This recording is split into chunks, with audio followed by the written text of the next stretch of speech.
Welcome to day 106, hip DOMSination. We're gonna perform 4 hip dominant movements followed by an upper body push exercise. We've got 45 seconds of work per movement, 15 seconds of rest for 5 working sets.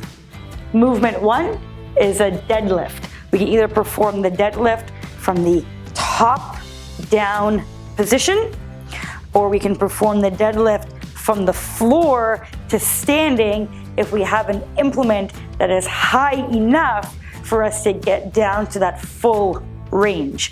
We'll perform the deadlift for 45 seconds, accumulating as many good quality repetitions as we can.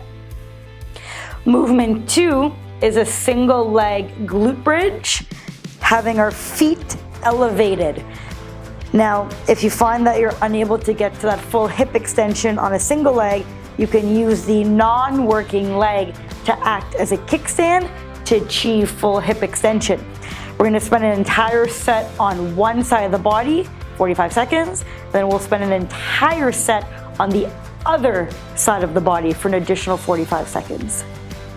Movement 3 is either a single leg deadlift or a split stand deadlift. The split stand variation will show the front leg being the prime mover and the back leg acting as a kickstand or the braced leg, collecting 45 seconds worth of repetitions on one side and then the other side.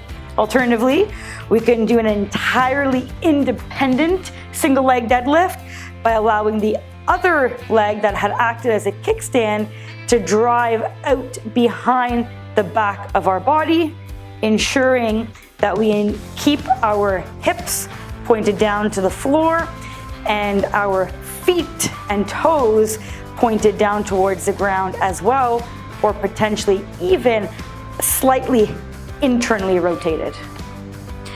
Movement 4 is a bilateral hip hinge, again having the feet from that elevated position, squeezing the heck out of the glutes in that top position, ensuring that we're lifting through the hip area and not the lower back area, collecting 45 seconds worth of repetitions.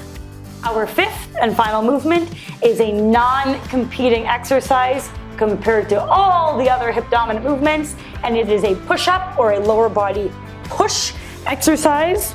We're gonna accumulate as many push-ups as we can of quality in the 45 seconds. At any point in time, feel free to change the lever or the hand position to get out as many more reps as you possibly can, and even potentially elevate onto the wall or furniture.